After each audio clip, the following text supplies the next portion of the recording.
अस्सलाम वालेकुम दोस्तों, आवां जो पंहिंजो अली हसन चढ़ड़ आहियां। ॾिसी रहिया आहियो मुंहिंजो यूट्यूब चैनल ऐं Facebook page Ali Hasan Chadhar fans. दोस्तों अॼु ॻाल्हि कंदासीं ड्रामे मोहब्बतनि जे माॻ ते जेको हिन वक़्तु ड्रामो बंदि थी चुको आहे, उन जा कहिड़ा कारण आहिनि ऐं ॿिया बि ड्रामा जेके आहिनि उहे हिन वक़्तु नथा हलनि, कहिड़ा कारण आहिनि उन बाबति ॻाल्हाईंदासीं। पर सभ खां पहिरियां मुंहिंजे हिन चैनल खे सब्सक्राइब कयो, लाइक कयो, कमेंट कयो ऐं दोस्तनि ताईं शेयर कयो जीअं वधि खां वधि ही दोस्त ॾिसी सघनि।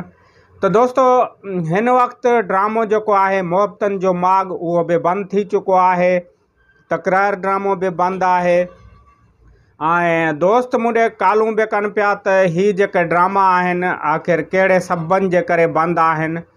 त दोस्तनि खे ॿुधाईंदो हलां त मोहब्बतनि जो माॻ ड्रामो जेको आहे उहो हिन हफ़्ते बि कोन हली सघंदो, उहो अॻे हफ़्ते हलंदो, छो त हिन वक़्तु तमामु तेज़ गर्मी बि आहे। इहे बि कारण आहिनि हुन ड्रामे जी रिकॉर्डिंग जेका आहे उन जे स्लो थियण जा, छो त हेॾी गर्मी आहे। हिन में जेके आउटडोर सीन आहिनि, आउटडोर शूटिंग आहे, उहा ॾाढी मुश्किल हूंदी आहे एॾी गर्मी में, एॾी धुप में।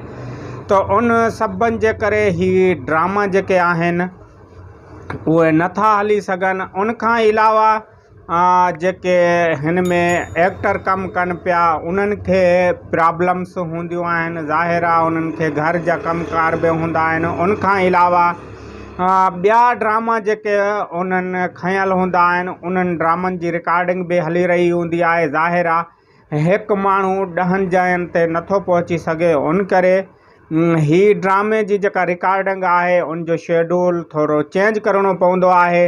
अगरि अॼु जो शेड्यूल में अगरि हिकिड़ो जेको एक्टर आहे उहो खुटल आहे त ज़ाहिर आहे उन शेड्यूल खे वरी 3 ॾींहं जेको आहे उन जे गैप खां पोइ रीशूट कयो वेंदो आहे।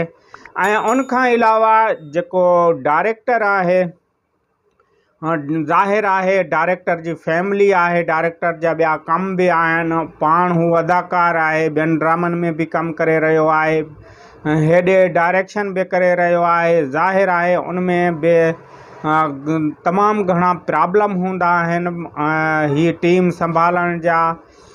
उनखां अलावा डायरेक्शन ॾियण जा हू बि इंसान आहे, 24 कलाक हू बि कमु नथो करे सघे, उन जे करे हू रेस्ट कंदो आहे।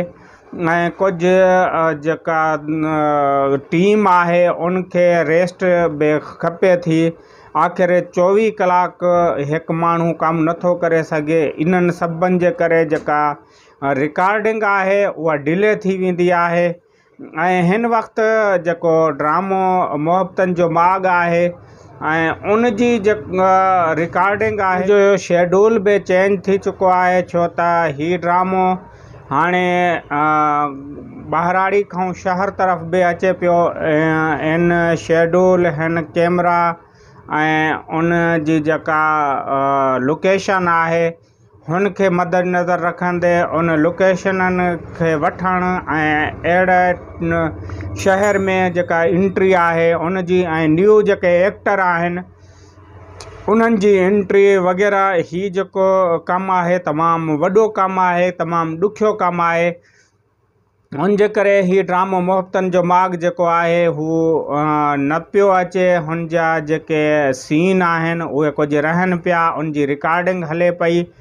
ऐं ईअं बि न आहे त ही ड्रामो जेको आहे हिन वक़्तु बंदि थी चुको आहे, ही ड्रामो हलंदो, तमामु सुठो हलंदो। ऐं जीअं तकरार आहे, मां तकरार जे बारे में बि अॻी वीडियो में अव्हांखे ॿुधाईंदुसि त तकरार ड्रामो छा बंदि थियण वारो आहे या हलंदो। हीउ हिकु वॾो सुवाल आहे। जेके ॾिसंदड़ दोस्त आहिनि इन ते मूं जेको आहे रिसर्च कई आहे ऐं उन बारे में अॻी वीडियो में अव्हांखे ॿुधाईंदुसि त छा तकरार ड्रामो बंदि थिए पियो। सॼी इंफॉर्मेशन अव्हांखे ॾींदुसि, पर हिन वक़्तु असीं ॻाल्हि कयूं पिया मोहब्बतनि जे माॻ में। अव्हां ॾिठो मोहब्बतनि जे माॻ में कुझु नयूं एंट्रियूं थियूं आहिनि। फरज़ंद मलिक खजू आहे, उनखां अलावा ॿिया जेके अदाकार आहिनि उहे बि हिन में न्यू एंट्री ॾियनि पिया। उनखां अलावा तकरार ड्रामे में बि नयूं इंट्रियूं थियूं आहिनि, उन बारे में बि अव्हांखे ॿुधाईंदुसि। ऐं मोहब्बतनि जो माॻ अव्हां जूं इंतज़ार जूं घड़ियूं ख़तमु थियण वारियूं आहिनि, पर मां अव्हांखे इहो बि ॿुधाईंदो हलां त जेको हीउ मथियों हफ़्तो ईंदो हिन सूमर ते न पर अॻी सूमर ते जेको ड्रामो आहे मोहब्बतनि जो माॻ उहो हलंदो। तकरार जी बि रिकॉर्डिंग ज़बरदस्त नमूने सां हले पई, हू बि हलंदो। ऐं केटीएन जो ड्रामो जेको आहे हवेली हू बि जल्द हली वेंदो। जीअं ड्रामे जो ॾींहुं वेझा अचनि था, मां अव्हांखे वीडियो ज़रिए ॿुधाईंदुमि त हवेली ड्रामो जेको आहे उहो बि स्टार्ट थियण वारो आहे। पर हिन वक़्तु ॻाल्हि आहे मेगा सीरियल मोहब्बतनि जे माॻ जी, जेको ज़हर ज़िंदगी खां पोइ ही ज़बरदस्त ड्रामो आयो। ज़हर ज़िंदगी जी पूरी टीम हिन में कमु करे पई ऐं हीउ ड्रामो तमामु जल्द वरी जेको आहे शूट थी करे अव्हां ताईं पहुचंदो। ऐं हीउ तमामु बहितरीनु ड्रामो ऐं हिन जी जेका लोकेशन आहे उहा हाणे तमामु ज़बरदस्त आहे। हाणे हिन ड्रामे में दिलचस्पी अञा बि वधंदी अव्हांजी ऐं अव्हांखे तमामु ज़बरदस्त एक्टर बि हिन में ॾिसण में ईंदा। इन ते पंहिंजे अली हसन चढ़ड़ खे ॾींदा इजाज़त। वेंदे वेंदे मुंहिंजे हिन चैनल खे सब्सक्राइब कयो, लाइक कयो, कमेंट कयो ऐं दोस्तनि ताईं शेयर कयो। वरी कंहिं ॿी वीडियो ताईं पंहिंजे अली हसन चढ़ड़ खे ॾियो इजाज़त। अल्लाह हाफ़िज़।